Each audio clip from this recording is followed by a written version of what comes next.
Buongiorno da Leandro Maggi, Rovigo in diretta. Continua la sinergia tra CNA e Istituto Cipriani di Adria. Saper fare impresa, orientare i giovani al lavoro e favorire l'autoimprenditorialità per lo sviluppo economico del Polesine è questo il programma che la CNA sta portando avanti da alcuni anni pensando al futuro. Lo scopo di questo incontro è presentare gli ITS, ovvero Istituti Tecnici Superiori. Percorsi biennali con il 50% di ore di studio e formazione e il 50% di ore in azienda e con un alto tasso di sbocco occupazionale che sfiora il 100%. Così la CNA ha organizzato all'Alberghiero Cipriani ITS Day, coinvolgendo circa 200 studenti delle quarte e quinte. La giornata si è svolta nell'Auditorio Saccenti e ha avuto come tema gli ITS Academy, agroalimentare e turismo veneto incontrano gli studenti dell'Alberghiero Cipriani. Qua a Cipriani oggi si parla di ITS. Cos'è l'ITS? Ma sono strutture di alta formazione post diploma a cui quindi i ragazzi e le ragazze, una volta che hanno conquistato il diploma, possono iscriversi, ma attraverso queste strutture si possono formare in maniera specialistica facendo il 50% di attività di formazione vera e propria, però anche il 50% del curriculum direttamente all'interno delle aziende. Dirigente Fogagnolo, un altro importantissimo appuntamento, una visione su quello che sarà il futuro degli studenti al Cipriani. E quanto si sente orgoglioso di questi incontri?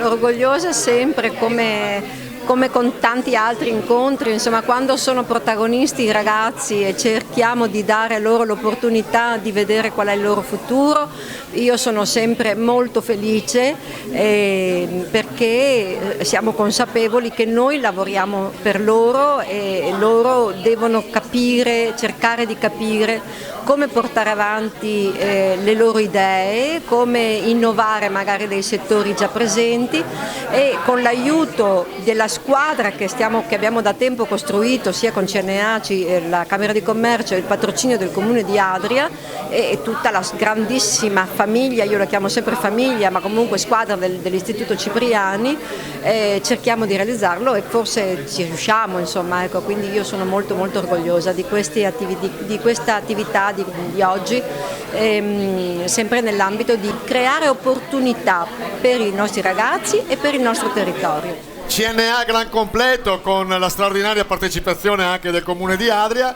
un binomio importante, anche un trinomio perché c'è amministrazione comunale, CNA e Cipriani. Gli artigiani trovano già preparati gli studenti oppure devono poi fare un corso ulteriore per metterli nel mondo del lavoro? Tante volte forse anche noi imprenditori non lo siamo, quindi è un continuo studio che si fa reciproco nel mondo del lavoro, anche perché il mondo del lavoro cambia in continuazione.